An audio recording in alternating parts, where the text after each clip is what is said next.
भांगिया डोले धतुरवा डोले मोरे मनवा डोले गुरुजी।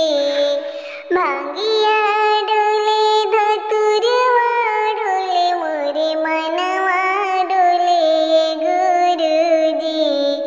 गौवा के लोगवा पागल कहेला दर्शन दे दिए गुरुजी।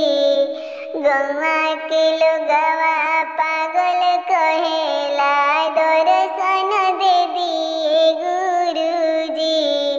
बेटवा दिनी पतोहिया दिनी एगो नतिया दे दिए गुरुजी। बेटवा दिनी पतोहिया दिनी एगो नतिया दे दिए गुरुजी। गौवा के लोगवा पागल कहेला तनी दर्शन दे दिए गुरुजी।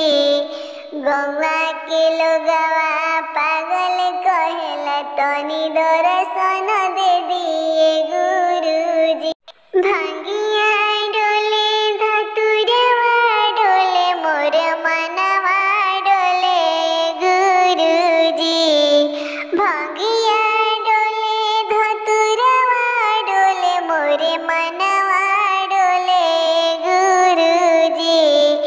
गौवा के लोगवा पागल कहेला तनी दर्शन दे दिए भोलाजी। गौवा के लोगवा पागल कहेला तनी दर्शन दे दिए भोलाजी। बेटिया दिनी दमदवा दिनी एगो नतिया दे दिए गुरुजी। बेटवा दिनी एगो बेटियो दिनी एगो नातिन दे दिए गुरुजी। गौवा के लोगवा पागल कहेला तनी दर्शन दे दिए गुरुजी। गौवा के लोगवा पागल कहेला तनी दर्शन दे दिए गुरुजी।